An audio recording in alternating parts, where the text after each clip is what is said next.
22nd January 2026. As usual, the members of the government are here to update you on key issues that the cabinet and the government would have agreed to in the national interests.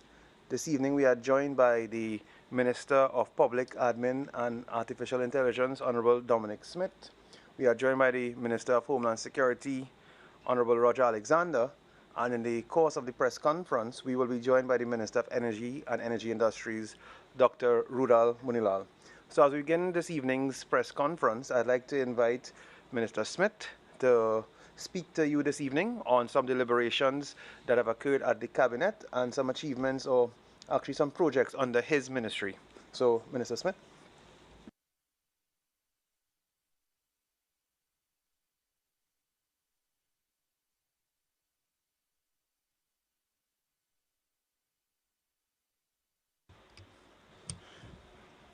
Thank you, colleague.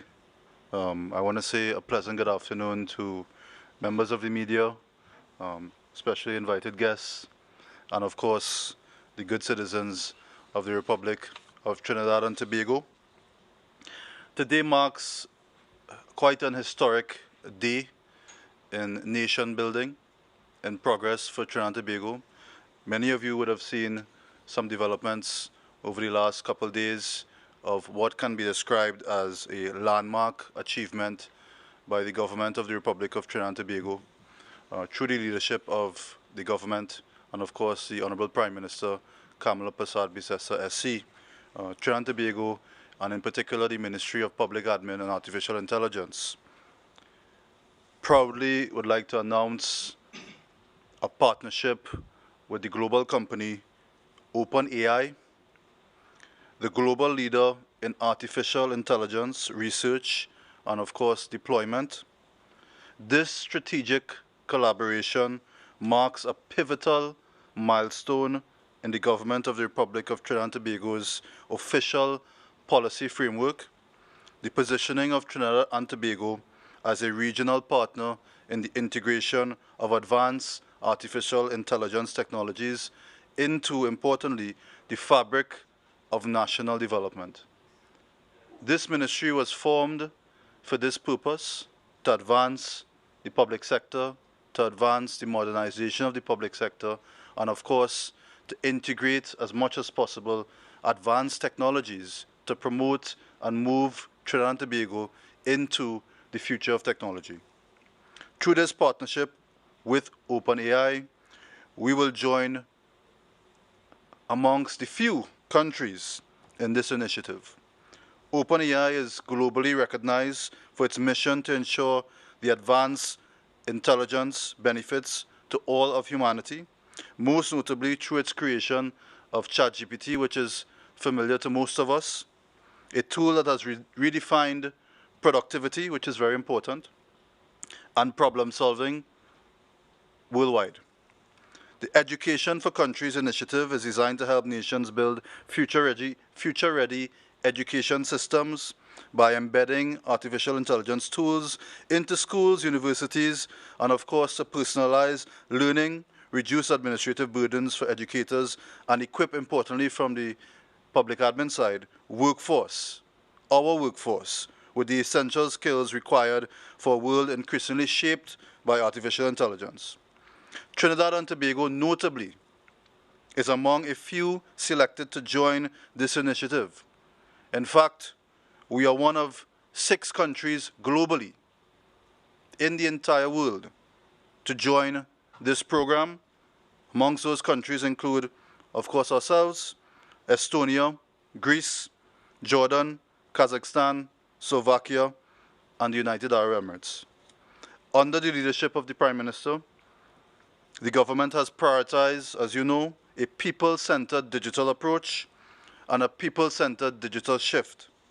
This partnership directly supports the ministry's mandate and focuses on 3 core pillars which remain the vision and the goal of the ministry. Digital services being pillar 1, smart and efficient government services being 2, and of course, the movement towards a fully realized digital nation. By introducing advanced capabilities, ChatGPT EDU And of course, the MPAI is ensuring that the nation's human capital development is prepared to thrive in the global digital economy. The partnership complements MPAI's open, ongoing technical collaborations with international bodies to ensure responsible and, of course, ethical AI adoptions. In collaboration with the United Nations Development Programme, the UNDP, and the United Nations Educational, Scientific and Cultural Organization, UNESCO, we would like to also inform the public that MPAI is conducting a comprehensive assessment of the nation's readiness for artificial intelligence, leveraging UNESCO's Readiness Assessment Methodology, also termed RAM, and UNDP's AI Landscape Assessment, also fondly called ILA. The Ministry, through the Public Service Academy, is also currently executing a Data to Policy workshop, which started running on January 21st and will continue till January 23rd, 2026, with the support of the UNDP Digital AI and Innovation Hub, also called DIHub. This 3-day intensive training workshop equips senior public servants, officials, including the Deputy Permanent Secretaries and senior managers, with practical skills in integrating data and AI into policy development. What does this mean for Trinidad and Tobago? It means that we have not only been taking steps to advance national progress, we are not satisfied with being left on the sideline of the new digital era. We will be pioneers in the space. We will be participants in the space. And by these collaborations and through these multilateral engagements, we will be seen and continue to be seen as the leaders in technology, both in Trinidad and, as far as these partnerships go, in the Western Hemisphere. So I want to congratulate all the members who have been working hard from the Ministry of Public Admin and Artificial Intelligence. I want to ensure that the public is aware of the good progress that this new ministry is undertaking. I want to make the public servants aware of the usefulness and effectiveness and, of course, the modernization of the public service that will only redound to reduction of costs for the government and, by extension, benefits to every citizen of Trinidad and Tobago. Cost reduction, efficient use of resources, timely interventions, this is what this government has stood for. Our ministry, through the Ministry of Public Admin and AI, we are committed to this, and we are committed to using technology to the benefit of the citizen. So we want to thank you, of course, for your time, and we look forward to many more advancements as the weeks and months progress. I want to wish everyone as well, since I haven't seen you, a Happy New Year. God bless. Thank you very much, Minister Smith, and let us congratulate you on delivering on the mandate of your ministry in just these few months to ensure Trinidad and Tobago can actually benefit from the technological revolution. Ladies and gentlemen, I'd like to continue this evening by welcoming the Minister of Homeland Security, the Honorable Roger Alexander, to join us this evening as he speaks to critical issues of national security and safety.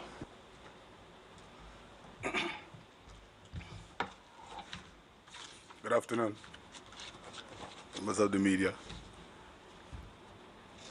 the viewing and listening public. The Cabinet of Trinidad and Tobago today approved the registration of all legible illegal immigrants in Trinidad and Tobago through the Immigration Registration Framework. This was done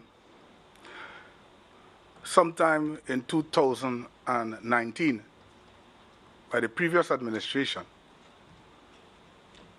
However, it was only the Venezuelan nationals was required to register. We are presently asking all, this framework includes all illegal immigrants to be registered. On the last occasion this was done, it was done without accountability, intelligence, and a lack of strategy as it relates to the registration of persons. We know for a fact that a lot of persons came and was registered, some of them under fictitious names, address, and where they came from.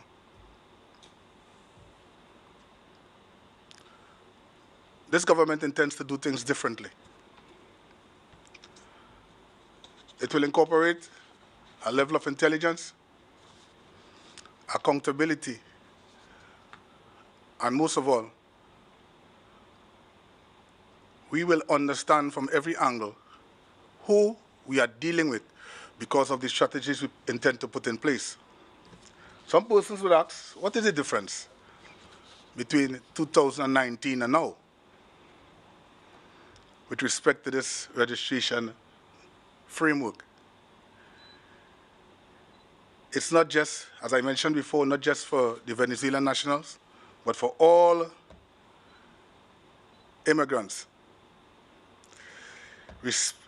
irrespective of your nationality. So it doesn't matter where you came from, what race, etc. The process is partially digital, it's partly digital, and as a result of that, we are able to capture more. And it also demonstrates our ability with respect to modernization.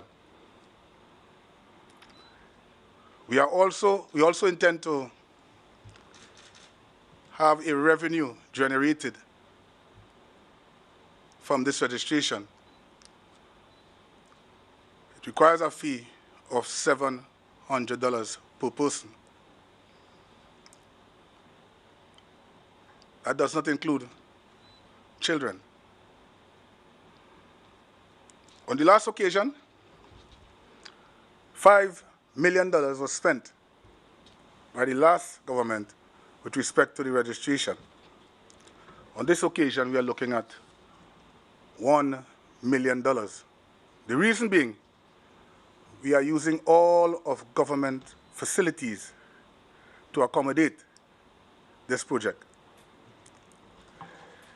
For instance, we are looking at the Larry Gomes Stadium in Arima, Atobolem Stadium in Cova, Hainsey Crawford Stadium in Port of Spain, Dwight York Stadium, Tobago.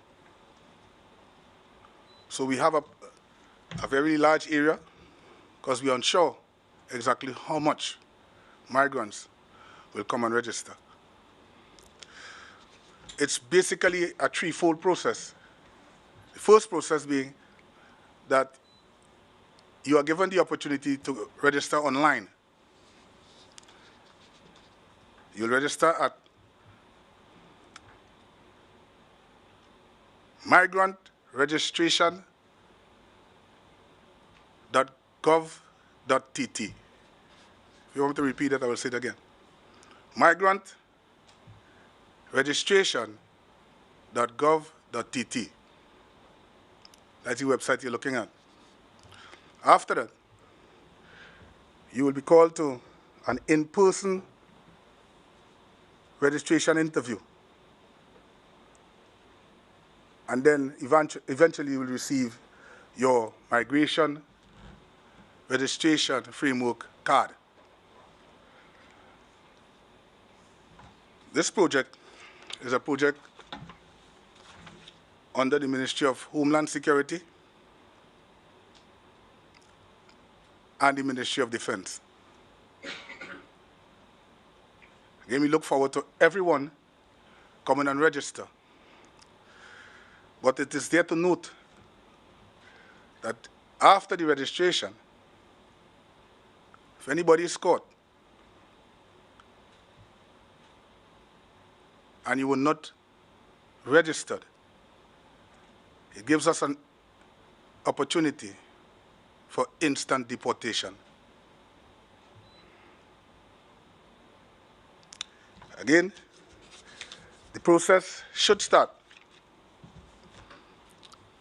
by next week, Friday. And the in-person registration would start after the carnival. All right? Again, we took this initiative because a lot of persons in and around Trinidad and Tobago are involved in crime and other type of activities. And we want to be able to know who lives here, where,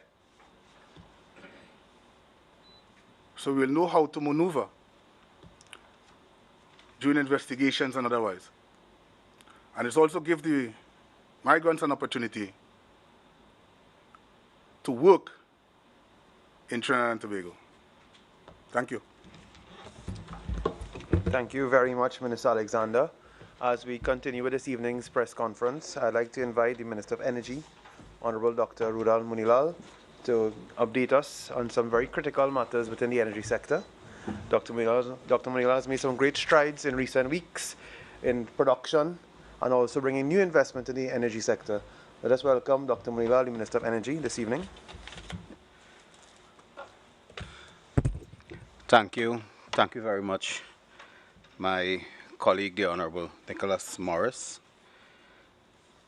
Ladies and gentlemen of the press, citizens of Trinidad and Tobago, good evening, and may I also take the opportunity to wish all members of the press and the national community a very happy, prosperous, peaceful, and productive 2026. At this time, it is my pleasure to update members of the press and the national community on a few of the matters that have occupied the attention of the Cabinet and the government at this time, related specifically to the Ministry of Energy and Energy Industries. I'll begin by indicating that this is a very important day for us. A few moments ago, at the Diplomatic Center, the Honorable Prime Minister met with the families and the lone survivor involved in the horrible, horrific tragedy that took place 4 years ago, February 25th, I believe, in which divers lost their lives in a terrifying incident at the facilities owned by Paria Fuel Trading Company Limited. You'll recall that those divers, innocent men, were trapped inside a pipeline for several days, hoping, praying, believing that help will come, and it never did. 4 men died slow, painful, and terrifying deaths. Today, that incident was compounded by the callous inaction, paralysis of leadership, and a shocking absence of urgency by those who held then the reins of power. At that time, this country was governed by Keith Rowley, Mr. Stuart Young, and others occupying senior ministerial office, including Mrs. Penelope Beckles. Mr. Young indeed assumed the office of Prime Minister at some time.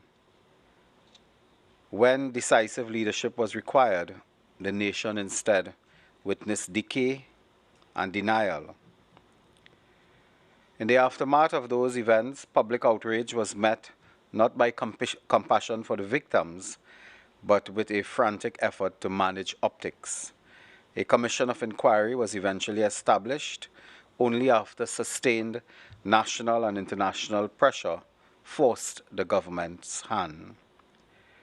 At that time, the commission took place. Mr. Boudram relived every agonizing moment of his ordeal before a traumatized nation. His testimony shocked Trinidad and Tobago to its core and exposed a level of institutional failure that will forever stain our history. While tens of millions of dollars were spent on lawyers and legal fees, enriching well-connected and well-known P&M Eater Food lawyers, Not one red cent was paid to Mr. Budram or the grieving families. Legal process became a convenient shield behind which moral responsibility was avoided. In the dying days of the last administration, Mr. Young suddenly discovered his conscience temporarily in what can only be described as a desperate act of political damage control. Mr. Stuart Young announced that Mr. Christopher Budram and each affected family would receive $1 million. They trumpeted that. But with so many promises under that administration, it was an ex-PNM promise that never materialized. No payments were made, no checks were issued, no relief was provided. The victims, indeed, were left abandoned with empty words. Today, a few moments ago, the Prime Minister rectified a public wrong. The Prime Minister led our government, and on behalf of our government presented ex gratia payments of $1 million to Mr. Christopher Budram, a payment of $1 million to Ms. Vanessa Kusi, the widow of the late Mr. Rishi Nagasa. A similar payment was also being made to the family of Mr. Faisal Kurban. Those payments have been made because there is no legal impediment to so doing.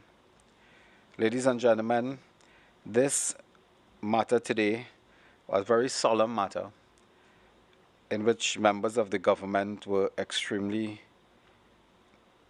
eager to have completed. We wished we would have completed it earlier, but in these circumstances, several of those families had to engage in legal processes so that they can have the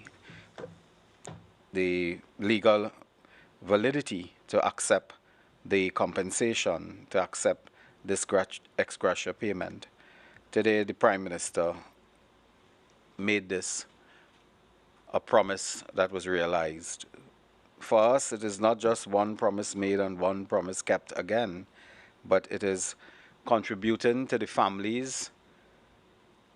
Anyone with compassion, a heart, empathy would understand that these families have experienced terrible tragedies, but more than that, in the aftermath, they had been left abandoned by the state and therefore needed this type of relief and this type of support for their families and, in most cases, their young children.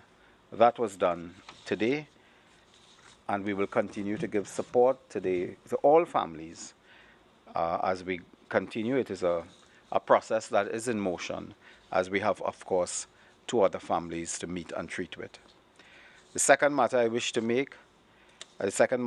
to address involves the recent public notification that the government of Trinidad and Tobago, through the Honorable Prime Minister, had made a promise to the nation in the Parliament of Trinidad and Tobago. And I want to remind members of the press that it was in the budget debate in 2024 for the fiscal 2025 that the Prime Minister, then opposition leader, in response in October 2024, indicated her commitment upon returning to office to terminate, discontinue, and facilitate the termination of the STO certification that has been used in this country to access for workers and small, medium-sized contractors and others to access work and contracts in the energy sector. Mrs. Prasad Bisesa indicated, and I just want to quote from her speech in that budget debate, I quote, "It can cost hundreds of thousands to become STO certified. Certification is given for 1 or 2 years, after which the businesses must be recertified. STO, through the Energy Chamber, is holding companies to ransom by having a monopoly on who can conduct business in the energy sector, using health, safety, and the environment as a strangling tool." Unquote.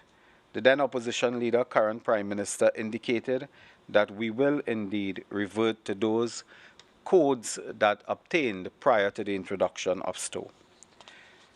Today, I'd like to inform the national community to take note that the stow forms no part of the laws of Trinidad and Tobago. Indeed, it came into being by some type of agreement, charter, between the Energy Chamber and several of the multinational energy companies and involving state enterprises.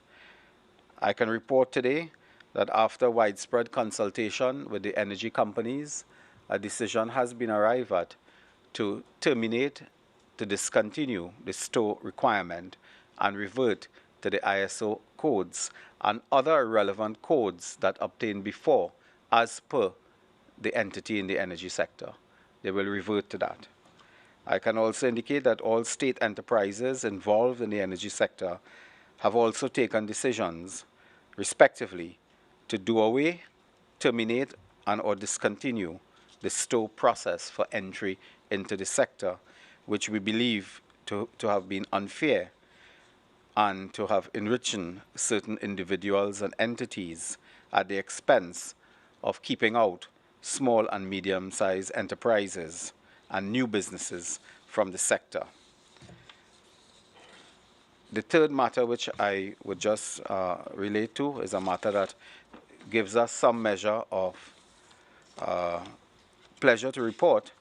As some of you may be aware, it was August last year that a production sharing contract was arrived at with ExxonMobil for exploration in our ultra-deepwater block, Trinidad and Tobago Ultra-Deepwater Block 1. Ladies and gentlemen, we have moved ahead of schedule to present to ExxonMobil in December last their CEC from the EMA.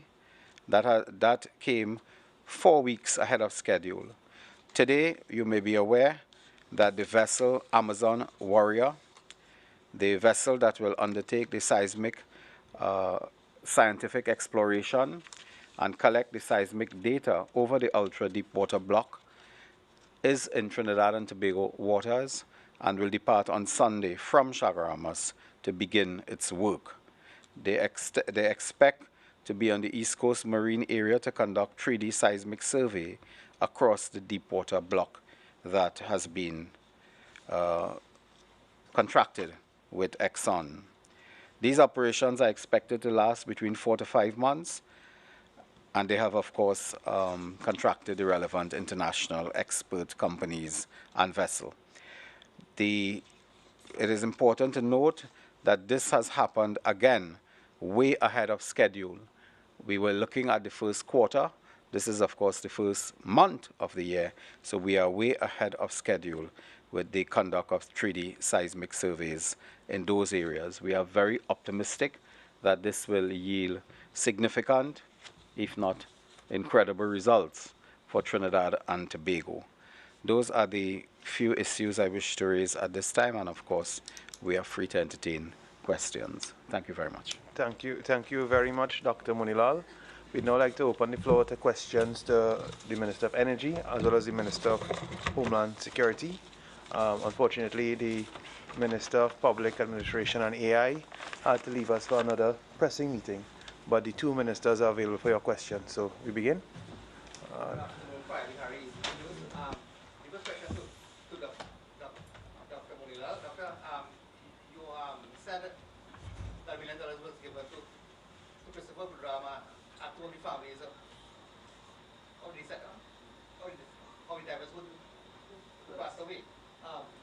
What about the other two families of the divers who passed away?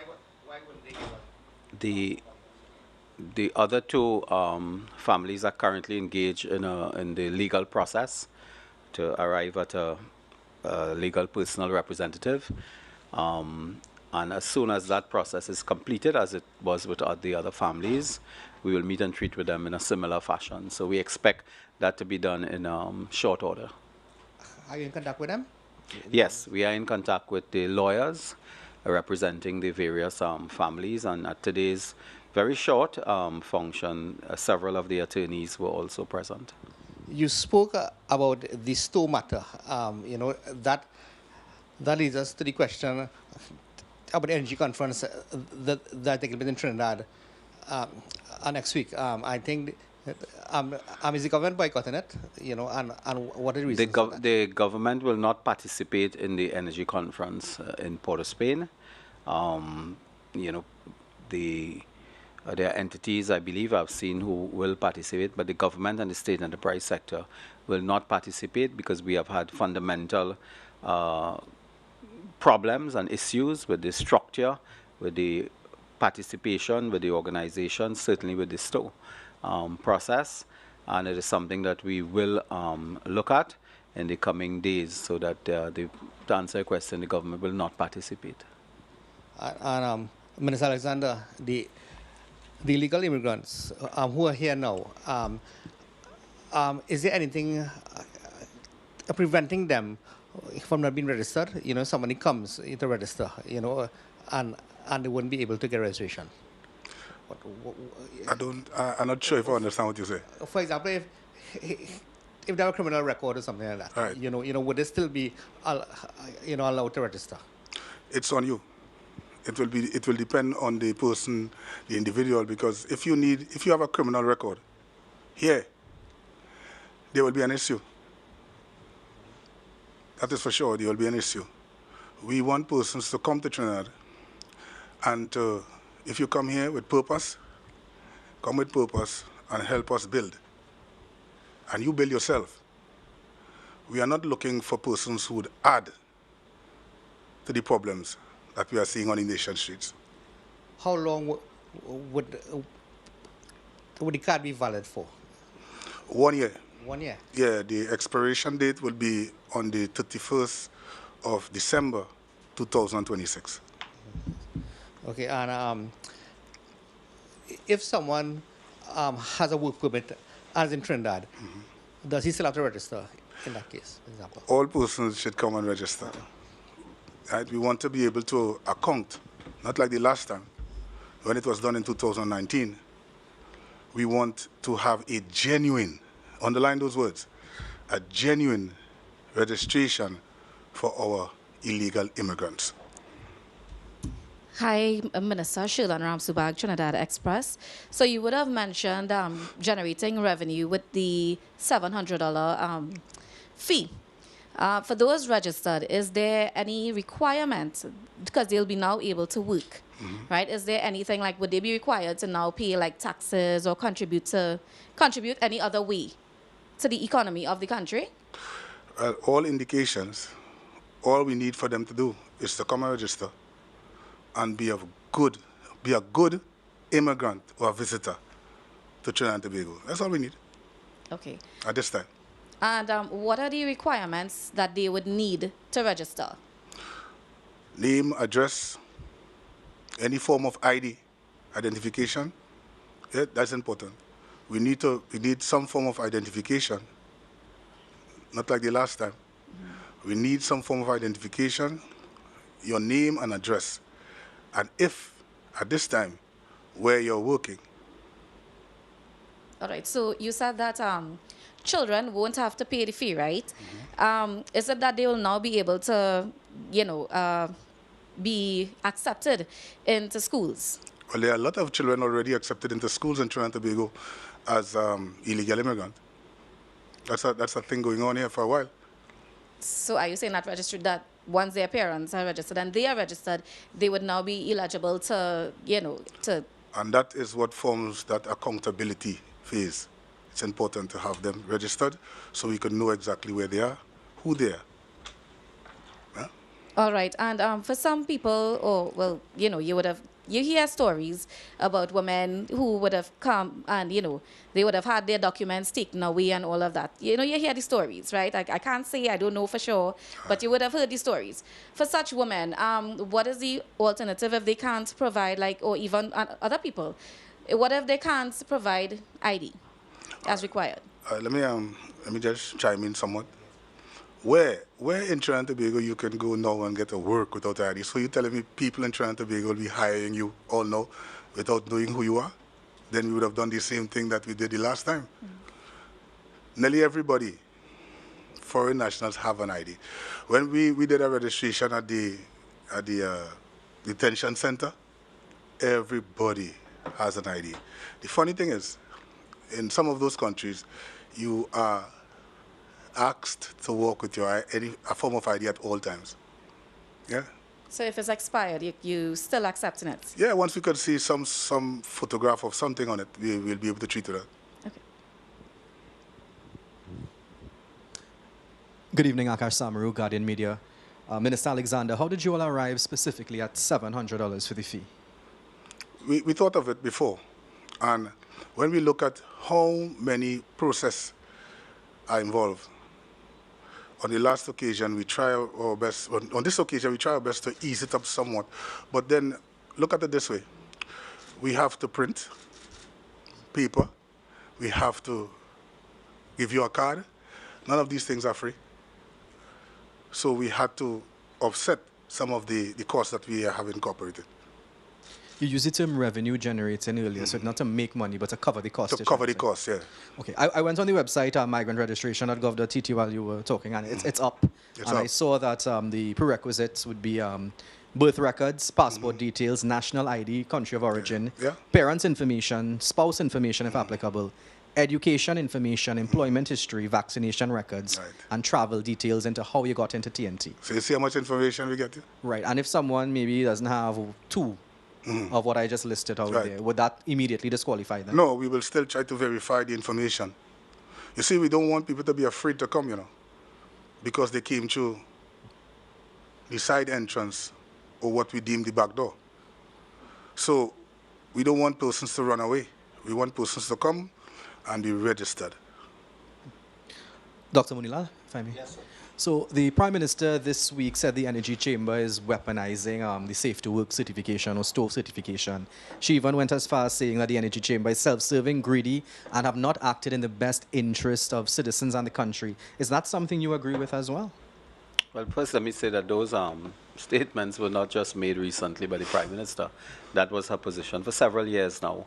As you may recall, this matter was in the manifesto of the United National Congress. When we went to the election, we made a promise that if it is the will of God that we return to office, the Prime Minister indicated that we will terminate the STO, and she explained in great detail, not only in the Parliament but outside, the unfair nature of that and so on. Those persons, we believe, have in that way taken advantage of particularly small and medium-sized contractors and has created a barrier to entry. And we have said that before, it's not a new position, and therefore that will constitute the description as self-serving, greedy. What else you said? Three things. But that would constitute the description. Yeah. Right. You mentioned you're not going to the energy conference next week. Are you going to India? Yes, I am. What are you hoping to achieve in India? Are you looking for investors for the refinery, maybe?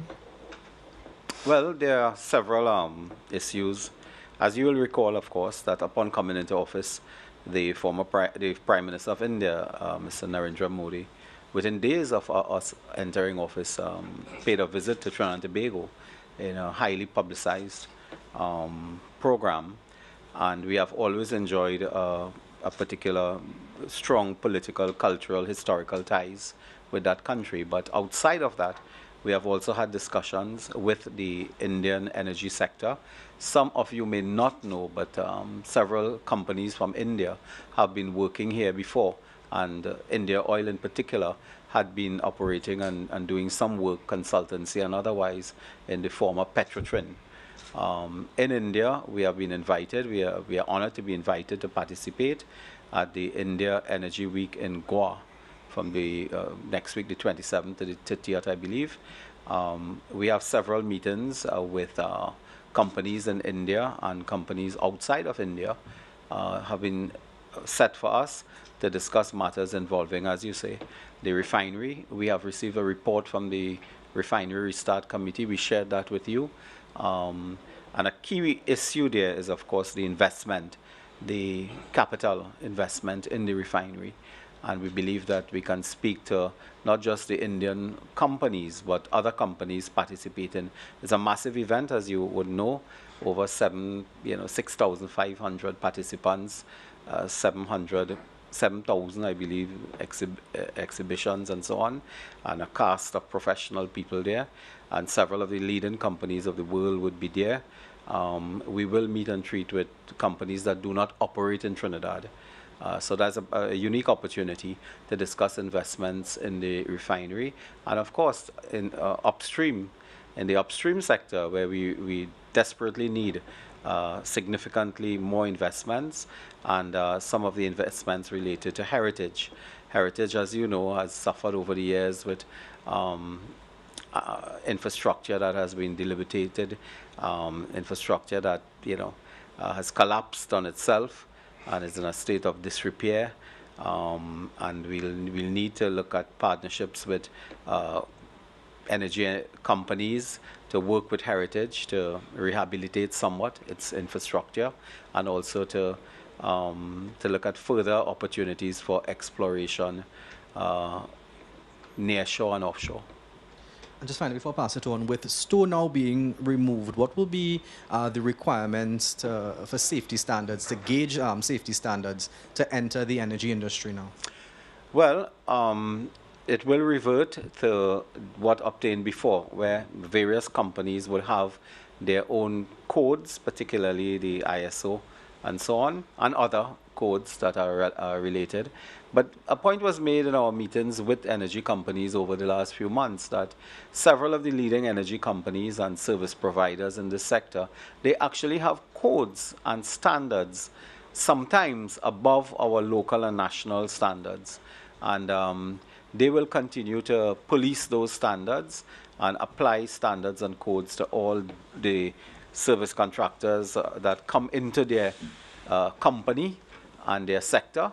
And we believe that that would help with some of the small, medium-sized contractors who may not have a lot of resources and capital and so on, but they can get entry to do work into the sector, and it will free it up so that we'll have greater participation by Trinidad and Tobago business. This is all in a bid to promote local content, to promote small-scale enterprises and businesses. Because, I mean, there are some times when businesses need store certification costing thousands and thousands of dollars, and the work that they are applying for may not be highly technical work in the industry. It might be, maintenance in some cases, other work that is purely not engineering and technical, and not offshore either. So that is something we have looked at. And it was a process, it took us a few months, but we are happy that we have reached this point where we have widespread agreement to discontinue and do away with that system. As I said before, it is no law, so you don't have to go to Parliament and do anything, or you don't have to make a law and do anything. It's just an agreement over the years, and we have been able to engage with the stakeholders and arrived at this position. And coincidentally, you came and you gave an announcement about the unfortunate Paria diving tragedy. Yes. So they're asking, you all are absolutely comfortable that individual companies' safety standards will suffice in lieu of Stowe? Well, again, I mean, I really don't want to, how should I say?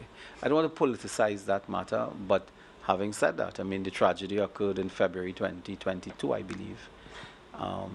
The Stowe was in place then, so it didn't prevent that. That had to do with other issues that came up during the Commission of Inquiry as governance issues, as workplace issues. So the industry itself would implement their own standards as they did before, their own codes as they did before. And we are convinced that once the main players, the main stakeholders, abide and police and supervise their codes, we will reduce the incidence of industrial accidents and certainly fatality. The onus is upon the stakeholder. So if you are dealing with an energy company, the onus is upon that company to ensure that when service contractors come on their compound, whether it is diving, it is providing grass cutting in some cases, or technical, scientific, engineering work and so on, that involves safety hazards. It's an industry that carry risk. It's a high-risk industry by definition. And the onus is upon the stakeholder, the energy company, to ensure that they observe the highest standards of safety environmental protection, and so on. So the onus is again on the company, but we are the regulator. We are, in a sense, we are the energy policeman. Sorry to put it that way, but we are the energy policeman. So we will have to also work closely with all stakeholders to ensure that we continue along the lines so far to have at a minimum disruptions by industrial accidents.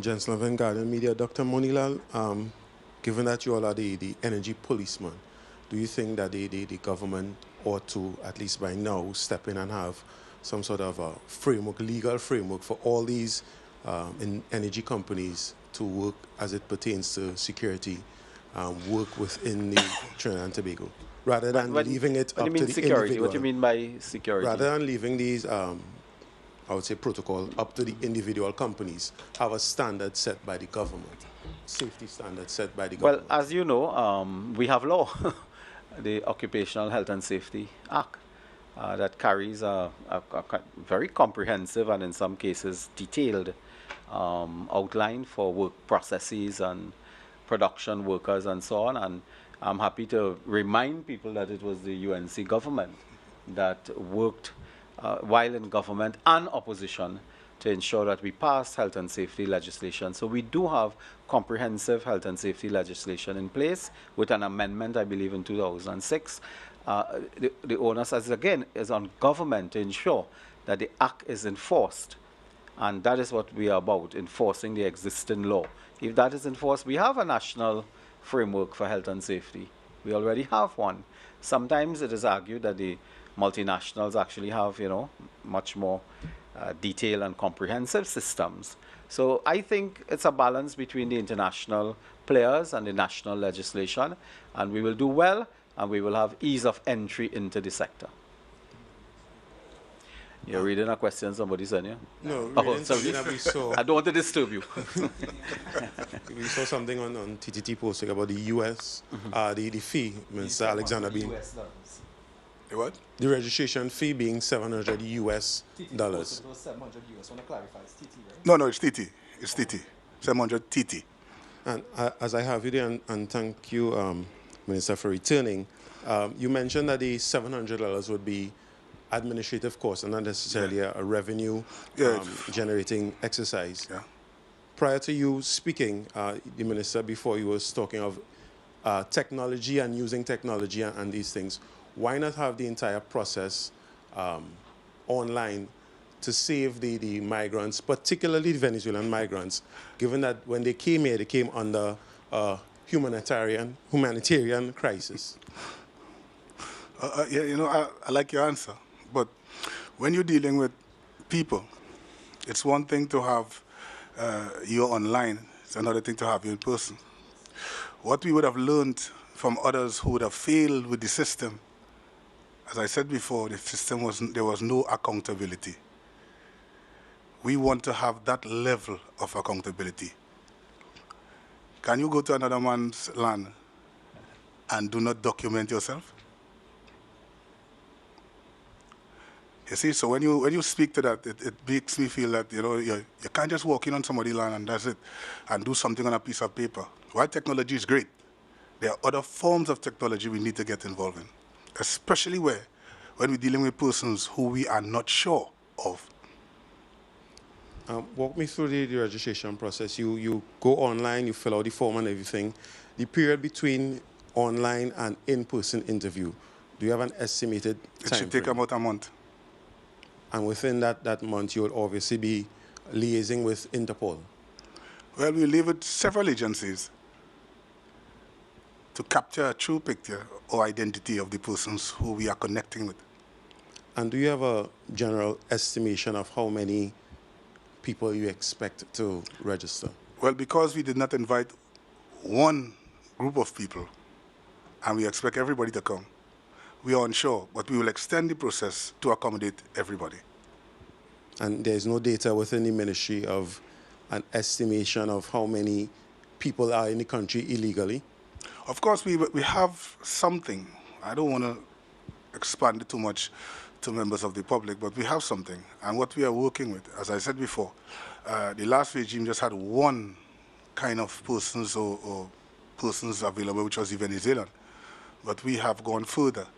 So while we would wait to accommodate how many Venezuelans are here illegally, but there are other groups of persons here who are here illegal.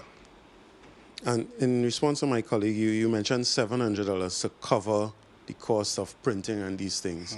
How thick is that form that it would cost $700? What else would that $700 cover?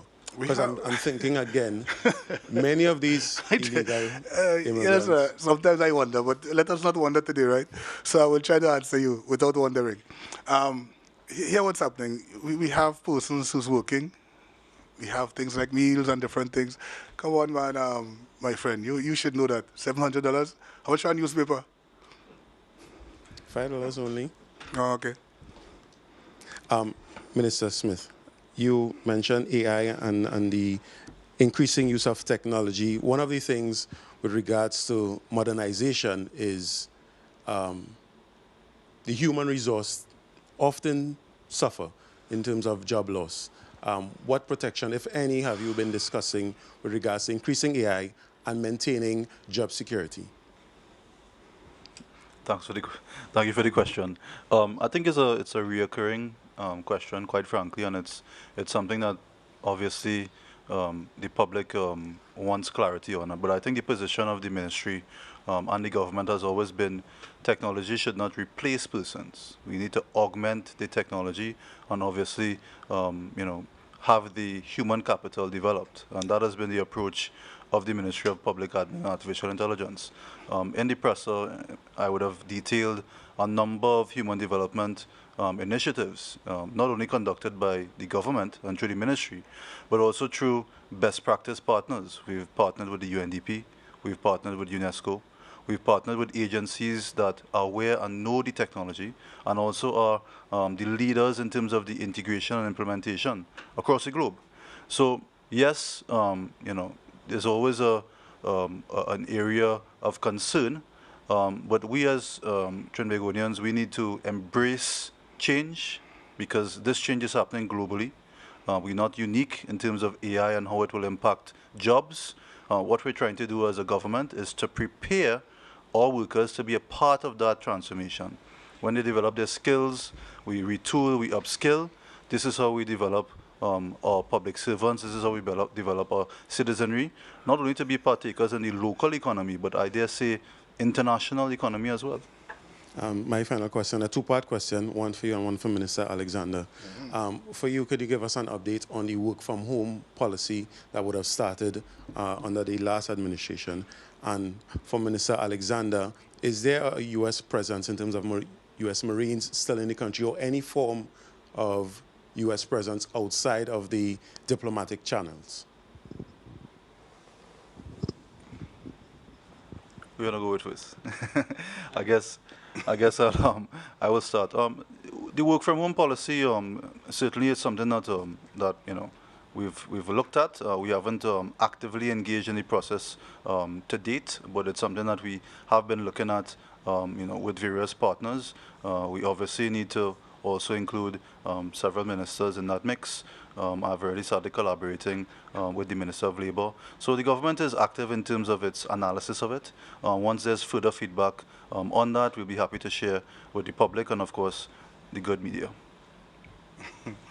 Let me answer the question posed to me. You know, there are a number of visitors here in Trinidad and Tobago as we speak, coming in for carnival and different cultural shows. So the question that you ask at this time, if you're asking me from a ministerial point of view where intelligence are important, I wouldn't be able to answer you. But there are a lot of persons. I saw one of my friends today. He's from Australia. He came here with his wife to Trinidad and Tobago to enjoy the carnival. So, and he's probably a military person. So we have a number of persons who are coming and going. And to speak about outside and inside, I cannot speak to that at this time. U.S. Yeah. U.S. soldiers, U.S. military. Yeah. Leading up to the New Year, we saw them coming and giving training. So visiting schools. Is that still ongoing? Well, as I said before, there are a number of persons here in terms of the training and development. We always have persons training persons here. We are thankful that they are able to come to our shores and share their experience with us and teach us things, and we love that. We wish it could happen every day, but it doesn't always possible. So they come and go. At this time, I cannot speak to whether they are here or not. Joel Brown, TV6 News, Minister Alexander. Just wondering, do you have a time frame for the completion of this registration exercise? And then from that point, how soon, if the government deems it necessary for deportations, that would begin? All right. Well, you know, the deportation process is one that incorporates the country concern and all of that. And it also have to deal with the Minister of Foreign Affairs and all of that. But we're looking at 3 weeks in Trinidad and 2 weeks in Tobago, basically. But if the need be, because of the amount of persons, no one will be turned away. So we'll try to accommodate as much persons as we could, even after the period has passed. But when we lock it off, that's it. If you are caught thereafter, then you would have been given the opportunity to come and register. Yeah? Would that require communication between the government and other governments? Because you said it's not just about Venezuelans.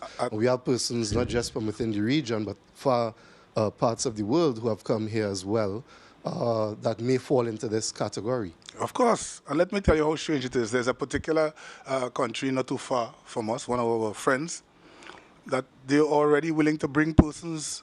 You know what I'm telling you? They are willing to bring persons. When I say persons who belong to their country, but they are here. They are willing to come across here to bring persons to ensure that the process is a good one. And as you're taking questions, just on another matter, if you don't mind, the Senate resumes its debate of the bill for the zones of special operations. It's a matter of public interest. Yes, yes. And for some people, a bit of concern. If the government gets the required support among the independent senators, how soon would the exercise be ready, or that the relevant, be it the police and the military, be ready to execute any area that would be designated if the bill passes? My friend Jule, you don't wait for rain to fall to put a roof, right? So, having said that, as we speak, we are preparing just in case. That all is well, we assume that all will be well, because the country, the people realize that, you know what, every time that this government bring forth something to treat with crime, it is opposed by many. Yeah, so we are looking forward for good support. Now, it's just one of the many initiatives that we intend to introduce to treat with crime. We mustn't just put our hands up and surrender, or do like the last regime and put white flags by everybody's door, because we would have surrendered to crime and the criminal element. We don't live like that here anymore. And in part of that preparation, does that include possible areas that could be, if the bill passes, of course, and is enacted, possible areas to start with? All right, let me say this. I saw something circulating on the social media that is not from us, because there are procedures that I wouldn't discuss at this time. When you're thinking about putting together a zone of special operations, remember I went to Jamaica on the instructions of the Prime Minister, the Honorable Kamala Persad-Bissessar, to look at the project that we was doing in terms of the special operations. I went, and up the day before yesterday, I was speaking to the Minister of National Security in Jamaica, Mr. Horace Chan. And we continue to dialogue every day, as much as possible, because when we get the opportunity to implement this, it must be done strategically. And let me just go further on this. You know, you were around a while, Jules. We would have done similar type projects as a police officer in the Lavantil area, in the Edinburgh 500 area, in the Cedars area. So when persons are making this an issue now, it's just that either they're not interested in seeing progress for their country, seeing their children go to school without fear, or themselves going about their lawful business. There must be some crime element attached, but they are not putting their foot forward to assist. This is not just a police thing. This is not just a government thing. This is a whole of Trinidad and Tobago thing. where you must want to understand that, listen, at the end of the day, Jews, we'll all leave here, you know. And we must leave here a better place for our children and grandchildren so they could live in peace and harmony. But we must do something about it now because it's affecting us now. And do you have a sense of, let's say, if all goes in the government's favor in that sense, a time frame to say, okay, well, if the bill passes, it's enacted, and you could start this zones issue at this particular time, or you're still waiting to see what happens in the Senate? Well, we'll wait for what happens in the Senate, but the preparation has begun. I have one question for the Energy Minister, if you don't mind, sir. You spoke about issues concerning upstream activity. Could you give a sense of the state of play right now in terms of the issue of local natural gas supplies from, let's say, the upstream companies to NGC, and a sense of the forecast, at least, let's say, for the first half of this year, for the supply to plants in Point Lisas, the downstream plants, as well as Atlantic LNG? Well, first let me say I haven't worked with the report, but we do have a natural gas report that is not outdated, and I can try and make that available, at least the findings available for you. But I don't want to guess the findings now because I don't have it before me. But we have reports on our status as it relates to natural gas, as it relates to oil production as well. We also have reports, and as I think the country is aware, that we are taking great steps now with the upstream players to ensure that we expand exploration and production. We have 3 journalists who have not asked questions. Given the time, I would like to turn the mic over to them. So I think Sunil, and then we'll go to the other 2. Sure. Good evening. Sunil Lala, TDT News. Minister Alexander, you, on the migrant Venezuelan, the migrant registration process, you've designated several stadiums and so on. Does the ministry have an idea of how much of an influx of people, or how much migrants are there possibly to register for this? To answer your question, and that's why we... Oh, sorry. Yeah, again, to answer your question, and this is why we choose those particular area, an area of where it can accommodate a lot of persons if they need be. And again, we thought of it in its entirety, and because it is free of charge, we are able to put together systems in it that would have cost us before.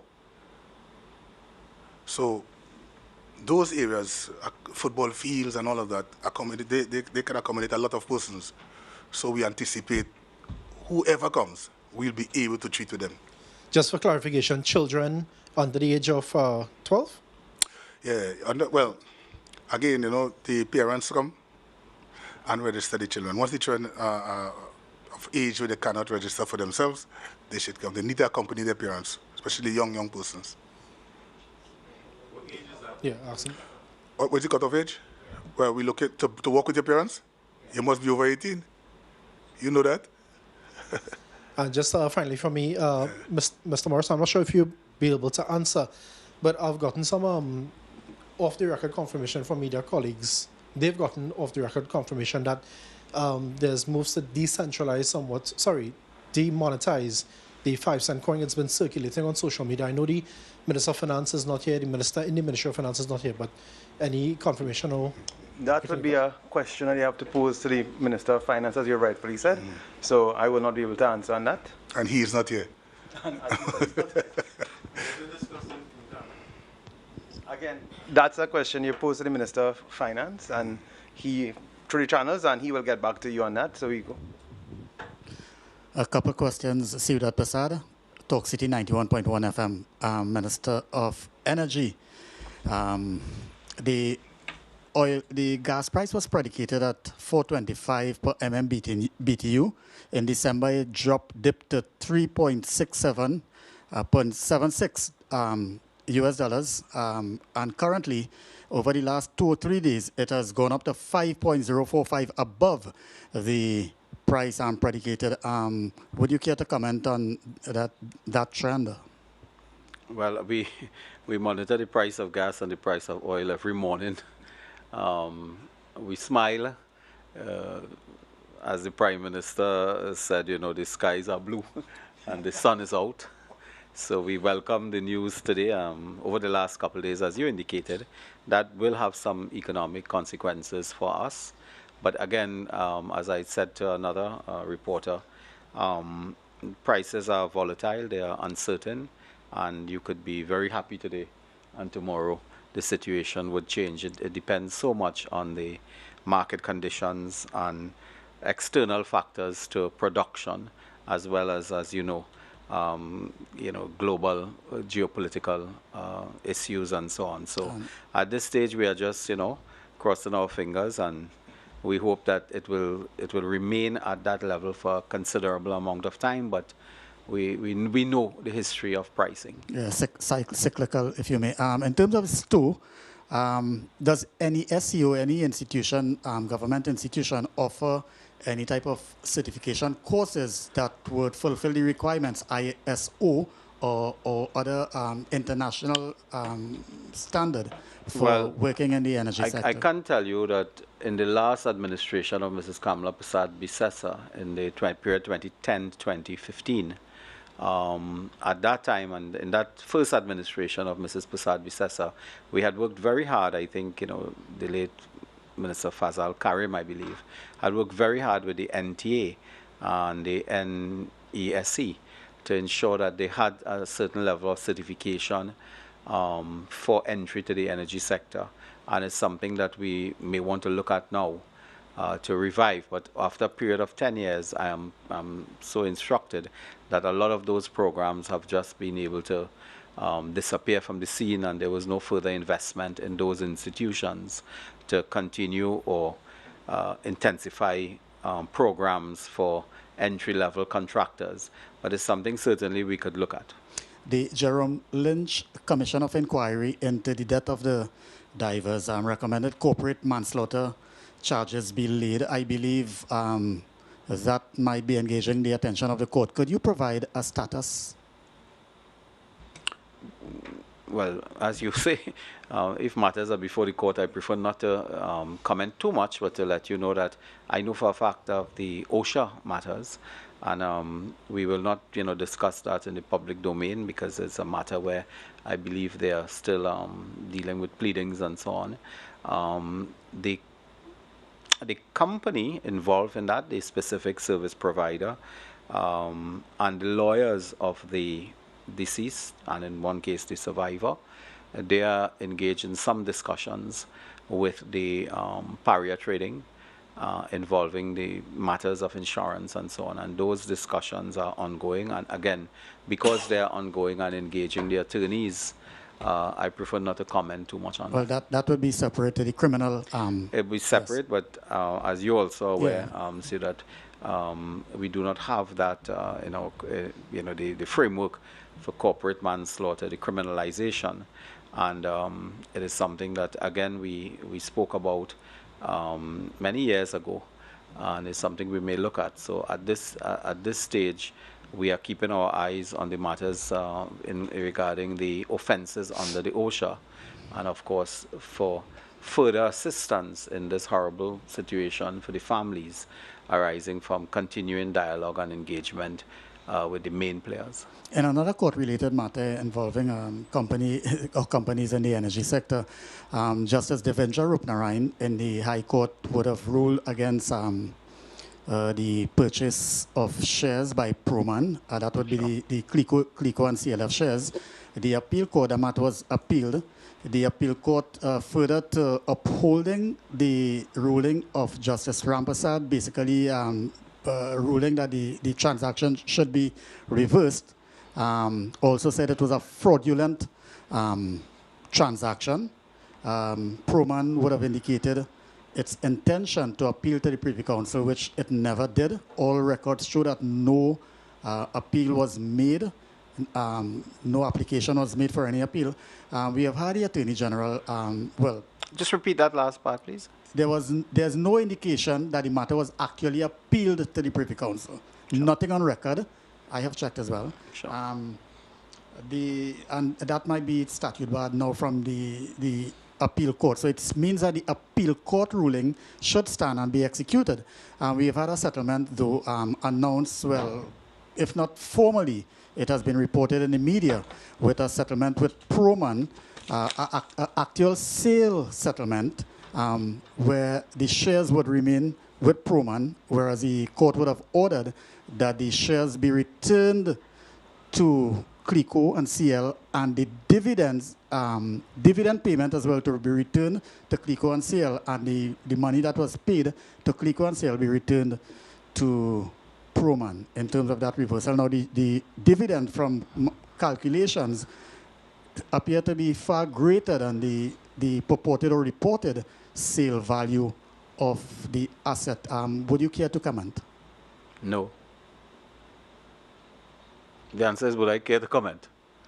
There's a Well, I question. would beg your indulgence to comment on that, yes. No, I would not care to comment, but I'll tell you... As a nationalist, you see that it's in the public interest. Using a cricketing analogy, we always respect the functions of other ministers. We respect our cabinet colleagues, and this really, although it involves an energy company by definition, it's not really an energy matter that way for us in terms of an operational matter. It's a matter of legal nature involving an ongoing matter that has been there before us for several years now. The Attorney General has spoken to that matter, and I believe that, you know, to comment on that will be really now to intrude upon the ambit of the Honorable Attorney General. So I would leave those matters for the Attorney General to comment on. Suffice it to say that from our perspective, we are very elated that that a settlement has been reached on this, you know, drawn-out matter. I'm not yet in agreement with you. I haven't seen the documents yet concerning the Privy Council status, as you indicated. But I mean, I don't doubt you. But I need to see that. So we are happy that a settlement has been reached, but it's really a legal issue that I prefer the Attorney General would reflect on at an appropriate time with members of the press. In terms of, yeah, one quick, one final one quickly. In terms of the status of the immigrants, regularizing the status of the immigrants, when they are regularized, has the cabinet in any form or fashion had any discussion with respect to the payment of NIS for those who are working?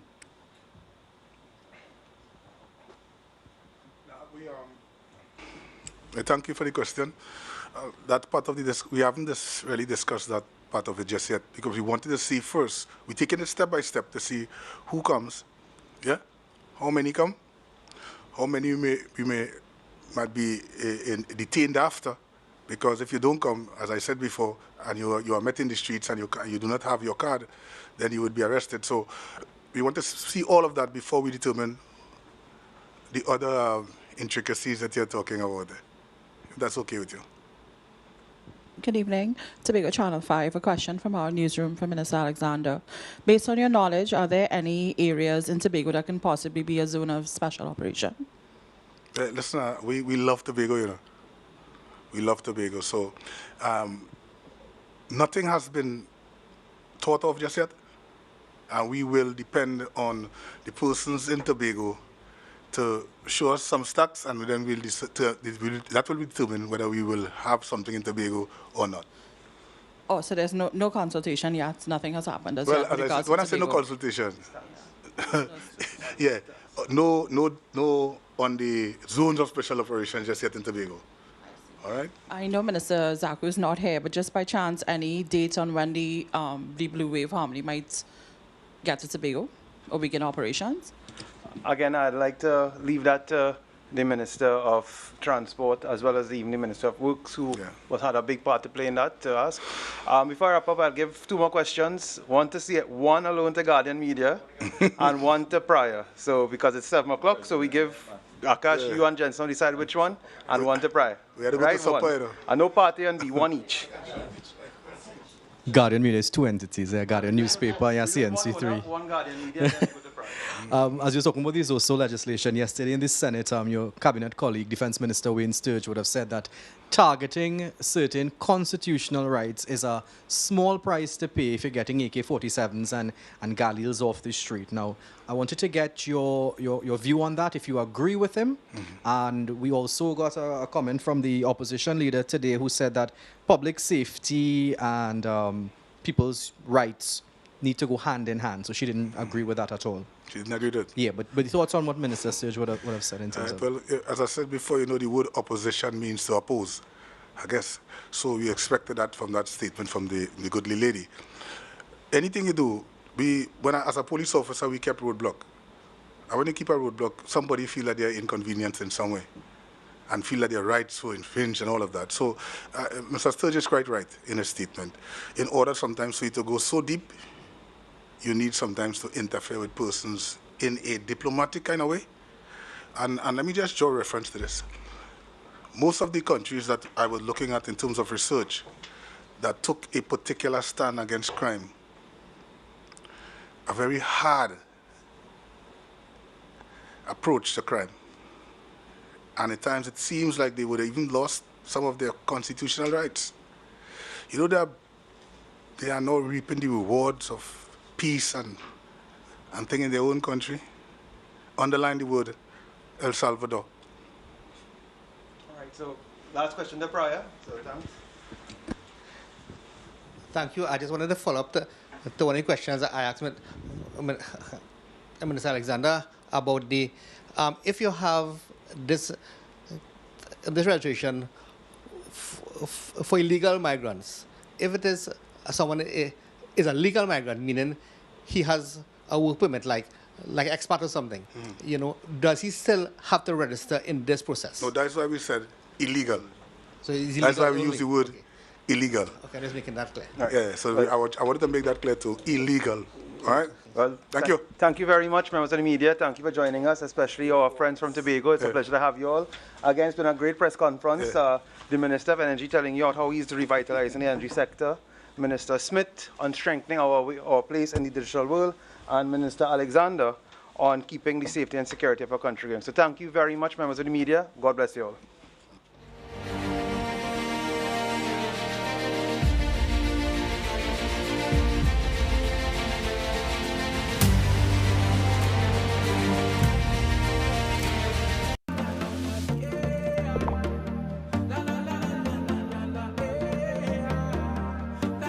This is TTT. Live for local.